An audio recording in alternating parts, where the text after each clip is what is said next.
Hello fellow Star Trek fans, welcome back to a brand new episode of 10 Forward, brought to you as part of the Clone Star podcast. I am your host Mike Overton, and in this week's episode we are checking out Season 5, Episode 3 of Star Trek Discovery. The episode is titled Jinaal. Let's fly. As the USS Discovery heads to Trill for their next mission, the crew gets into their usual routines for the season. Culber and Book update the captain on their opponents, including new insights about Mole, who Book recently recognised as having a personal link to. Meanwhile, Michael's ex, the former criminal striving for redemption that is Book, is eager to join the Trill landing party despite not being part of Starfleet. Adira and Tilly pinpoint a Trill pattern in the puzzle piece that they discovered in last week's episode, suggesting a connection to the 24th century Trill named Jinaal. Ex-Captain, now Commander Rayner, is ordered by Burnham to integrate with the crew, and Stamets remains preoccupied with unlocking Dr. Velek's old tricorder, and is somewhat oblivious to Adira's emotional turmoil after encountering Grey again. It takes Reno's blunt intervention to bring him back to focus.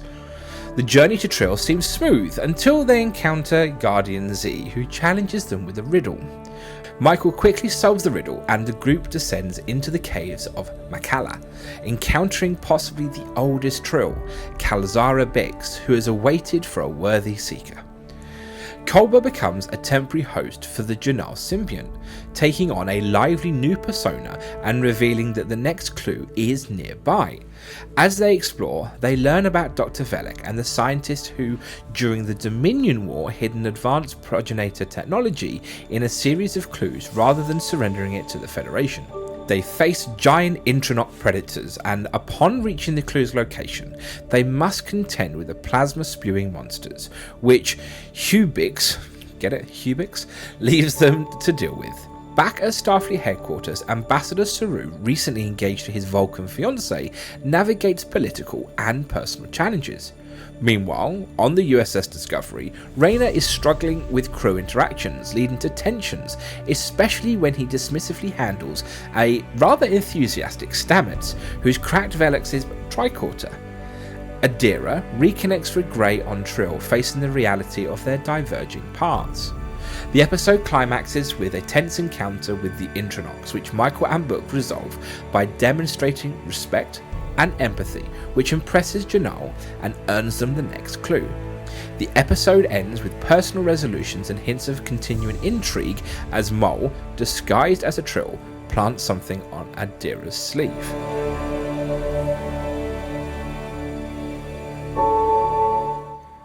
The things I loved in this episode were, I have to say, Wilson Cruz's acting as Hubix, as I'm now going to be referring to them as, was absolutely incredible. I think this is definitely some of the best we've seen Wilson Cruz in the most recent couple of seasons. I think season 2 he really outdid himself with the whole, coming back subplot.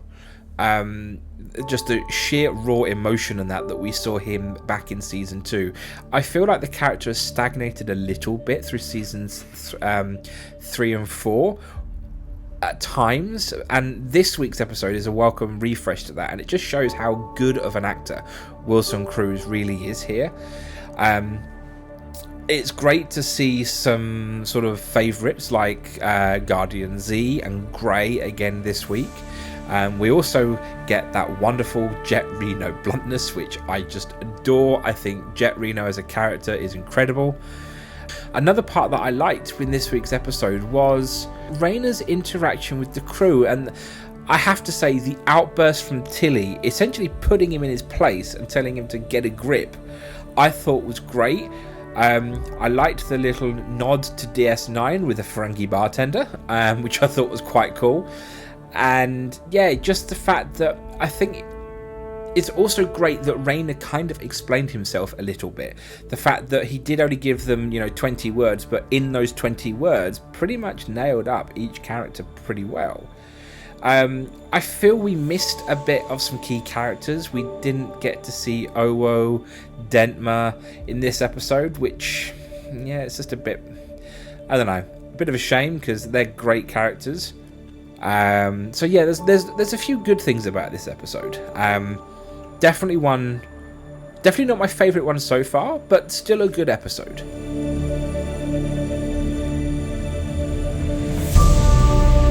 There were some bits that I didn't like. I do feel that the story was a little bit bland. I think it was missing some seasoning. If it was a steak, it's missing the seasoning. It's good, but it definitely could have been better. I would have loved to have seen a bit more Blue and Adira. I think seeing them separate and go their separate ways, I think is very sad. But I do get it. You know, if they haven't seen each other for 6 months, it's very difficult to do, you know, long distance relationships like that if you don't physically get to see them. But I just wish that had been written differently. But yeah, the episode was just a bit bland and a bit boring. It had some good parts, but it was quite dry, I felt, in places. And yeah, as I said, if it was a steak, it's missing the seasoning. It could have been better.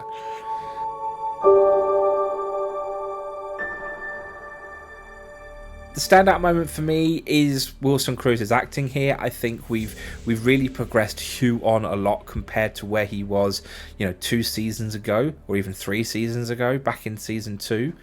The character has matured, I think, a little bit, and I'm a little bit sad to see the character go at the end of the season. But yeah, definitely my standout moment is Wilson Cruz. You did an insane job as Hubix in this episode.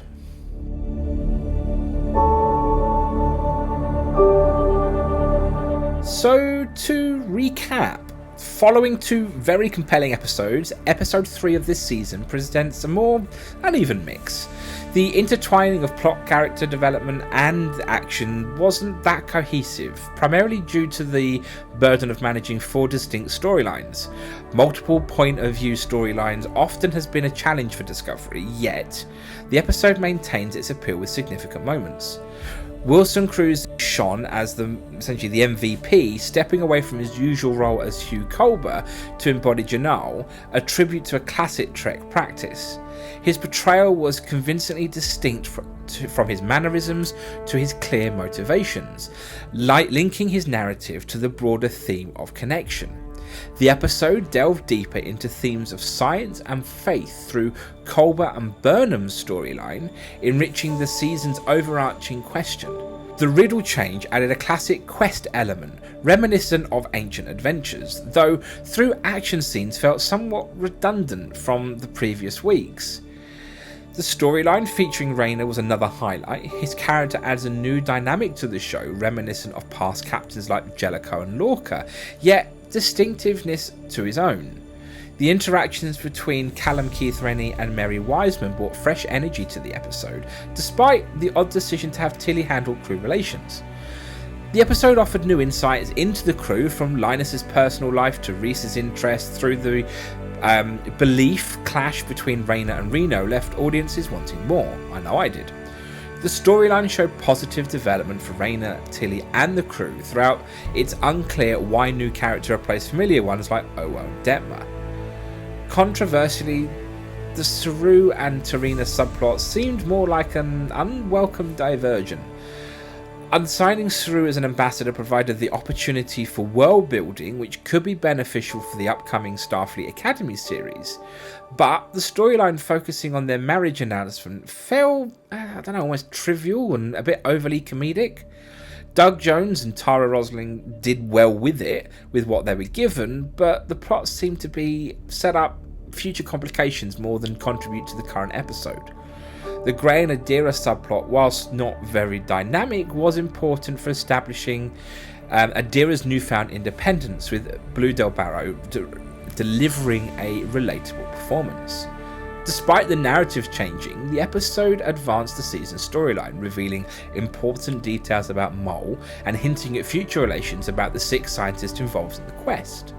The episode also expanded the universe with mentions of possible Breen threat and Zenkethi, potentially exciting long-time fans, and it was filled with lots of Trek lore, from the Jintara ritual from DS9 to numerous nods to the series' history, enriching the story and dedicated viewers without disconcerting the mere fan service. Although Episode 3 struggled with pacing due to the numerous subplots, it remained engaging and continued the serialized story effectively. Whilst not as robust as its predecessors, Season 5 offers a compelling narrative, balanced themic depth, fun, and character-driven storytelling. Thank you everyone for tuning into this week's episode of 10 Forward. Remember, if you like more Clone Star podcasts, make sure you check out our website, clonestarpod.com. We have got some incredible interviews on the War Room coming up for you very shortly. Until next time, live long and prosper.